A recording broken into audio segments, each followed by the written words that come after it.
사랑합니다. 오늘 본문에 기록된 5번째 재앙은 하나님께서 가축을 치는 재앙이었습니다. 앞선 재앙들은 우상 숭배하는 신앙과 그들의 일상과 관련된 것들이었습니다. 그것들이 무너뜨린 재앙이었죠. 이집트에서 이 사회에서 보게 될 이 짐승은 단순한 동물로서 끝나는 것이 아닙니다.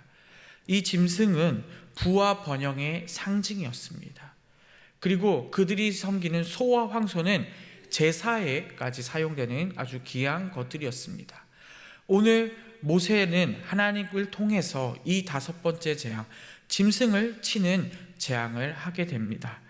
생명을 사랑하시는 하나님께서 이 엄청난 재앙을 사용하셔서 이스라엘 백성들을 출애굽시키는지 오늘 말씀을 통해 우리가 하나님의 은혜를 깨닫는 귀한 시간 되었으면 좋겠습니다. 1절에 보면 여호와께서 모세에게 이르시되 바로에게 들어가서 그에게 이르라. 히브리 사람의 하나님 여호와에게 말씀하시기를 내 백성을 보내라. 그들이 나를 섬길 것이니라 라고 기록되어 있습니다. 하나님께서 모세에게 명령하십니다. 특별히 하나님께서 본인을 나타내는 단어가 있는데요. 바로 히브리 사람의 하나님이라고 기록되어 있습니다. 이 히브리 사람의 하나님이라는 표현은 이 히브리 사람은 강을 건너는 물이라는 뜻입니다. 강을 건너온 히브리인들의 생활이 어땠습니까? 400년 동안 이 강을 건너왔는데 이곳에서 생활은 바로 노예의 생활이었습니다. 아무것도 없고 가난하고 끌려갈 수밖에 없는, 자신들의 뜻이 아무것도 없는 그 노예 생활을 계속했다는 것입니다. 그런데 하나님께서 친히 그들의 히브리 사람의 하나님이 되셨다고 이야기하는 것입니다.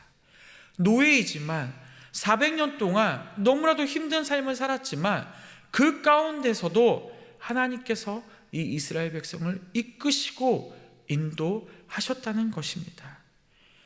히브리 사람이 또 처음에 히브리 사람을 표현한 것이 있습니다. 아브라함이 하나님의 부르심을 받아서 유프라테스 강을 건널 때 그 말을 유래해서 히브리 사람이라는 표현이 쓰였습니다. 이것이 무슨 뜻입니까? 아브라함이 하나님을 믿고 끝까지 믿어서 하나님께 순종하고 나아갔던 그 믿음을 표현하는 것이 바로 히브리 사람이라는 것입니다. 그들은 노예이고 힘도 없지만 오직 하나님을 믿은 사람이 바로 히브리 사람이라는 것입니다. 그들을 하나님께서 끝까지 인도하시고 붙잡는다는 것이 바로 오늘 표현인 것입니다. 강을 건넌다는 것이 히브리 사람이라고 말했는데요. 우리가 앞에 이제 뒤에 있을 그 히브리 사람의 표현도 너무 잘 알고 있습니다. 앞으로도 계속 강을 건너게 된다는 뜻입니다. 앞으로 홍해도 건너야 하고 요단강도 건너게 될 것입니다. 그것을 이끄시는 분이 누굽니까? 바로 하나님이시라는 것입니다. 이스라엘 백성은 힘도 없고 아무것도 없지만 하나님께서 그들을 붙드시고 앞서서 하나님이 인도하셨고 앞으로도 그들을 이끄실 분이 바로 본인 하나님이시라는 것을 오늘 본문 1절을 통해 이야기하고 있는 것입니다. 히브리인은 노예이고 아무것도 가진 것이 없었지만 아브라함 때부터 시작해서 믿음으로 이 길을 걸어왔고 이 하나님의 명령에 따라 출애굽하고 앞으로 많은 강을 건너게 된다는 것입니다. 우리가 바로 이러한 사람이라는 것을 잊지 않았으면 좋겠습니다.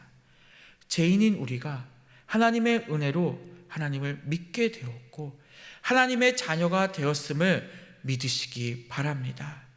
때로는 앞길이 보이지 않고 지금 걸어가는 길이 이 길이 맞는지 우리는 다 알지 못합니다. 하지만 믿는 우리를 하나님께서 붙드시고 인도하신다는 것입니다.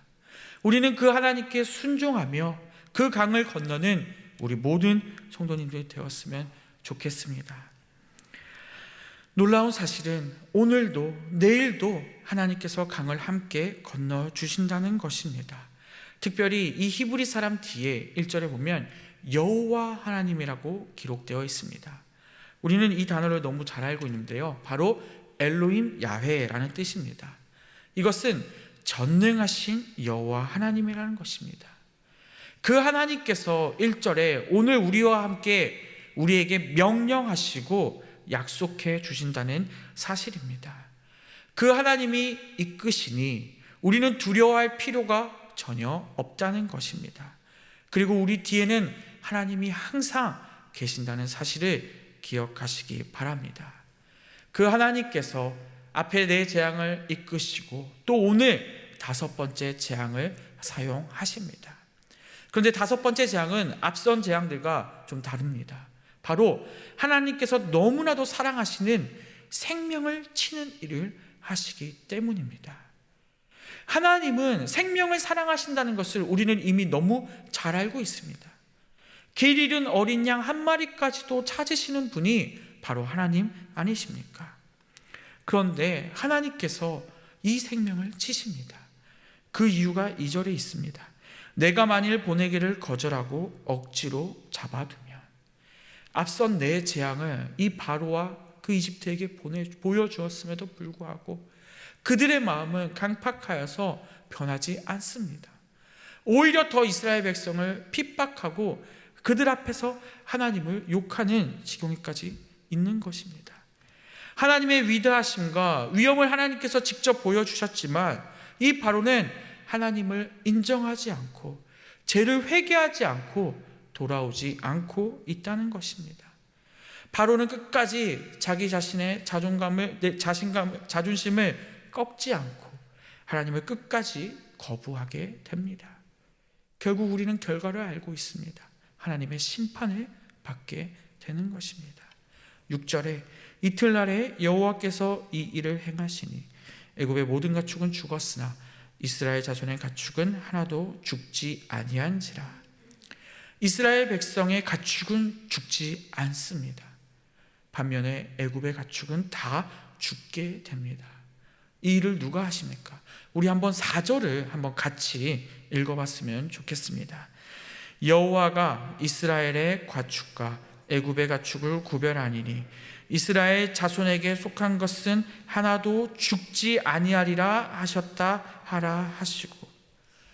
애굽의 가축과 이스라엘 가축을 누가 구별합니까? 구별할 수 없습니다. 오직 하나님만이 구별하실 수 있음을 믿으시기 바랍니다. 이스라엘 백성을 구별하셨고 선택하셨고 살리시고 이끄심을 믿으시기 바랍니다. 우리가 하나님의 자녀가 된 이유가 무엇입니까? 아무 이유 없습니다. 그저 하나님의 은혜로 하나님을 알게 되었고 하나님을 믿게 되었고 하나님께서 자녀 삼아 주셨습니다. 우리는 그것에만 감사하며 하나님의 인도하심을 받아 따라 살아가는 우리 모두가 되었으면 좋겠습니다. 아무 조건 없이 하나님의 은혜로 구원받았고 하나님의 자녀가 되었다는 사실에 감사하며 사는 오늘 하루가 되었으면 좋겠습니다. 말씀을 맺겠습니다. 이 말씀 가운데서도 참 안타까운 건 이스라엘 백성들은 모세를, 하나님을 끝까지 원망합니다.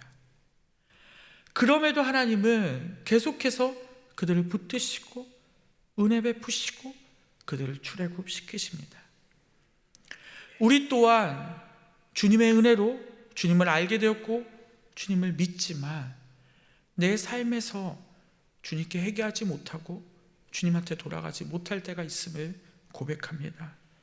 오늘 이 시간 기도할 때 나의 연약한 죄, 끊어내지 못하는 죄들이 있다면 그 죄들 고백하시고 이 말도 안 되는 사랑을 끝까지 베푸시는 하나님의 은혜에 감사하며 살아가는 오늘 하루가 되었으면 좋겠습니다.